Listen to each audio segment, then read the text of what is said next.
Hi everyone. Today I want to show you one of my favorite tools in Excel, the Go-To function. The Go-To function enables you to select automatically cells based on preset criteria. This is the first part of a series of videos that will take you through all the different parts of your Go-To function with particular reference to these special options. This first video explores the special option for notes. Here I have a series of cells, and some of these cells contain notes.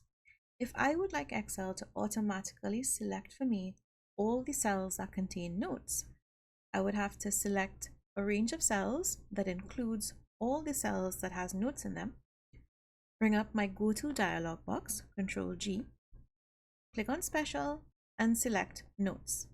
When I click OK, Excel will automatically select all the cells that have notes in them. At first glance, this may not seem like much, but let's explore how we can use this in Excel. Here I have a data set showing sales by customer. As I scroll through, you'll notice that certain amounts have notes on them. So let's say I'd like to sort this data so I can view the batch of cells that contain notes. Excel doesn't have a filter or a sort option to sort by notes or to filter by notes. However, Excel does have an option to filter by color or to sort by color. So we are going to use our Go-To function to apply a color to cells that have comments, and then we can filter by color. So let's do that now.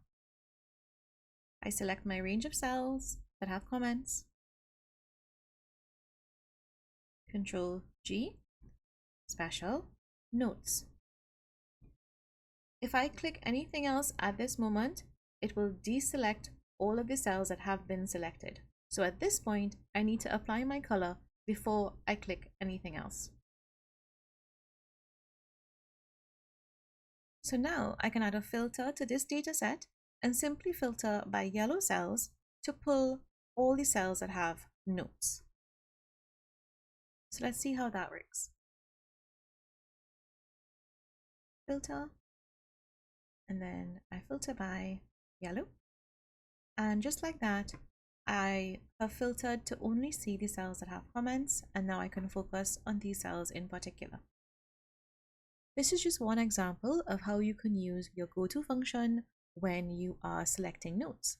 The more you use your Go-To function is the more you'll identify instances where this tool can make your life a little bit easier.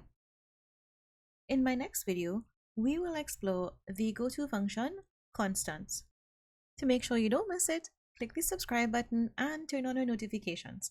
Thank you for watching, and see you then.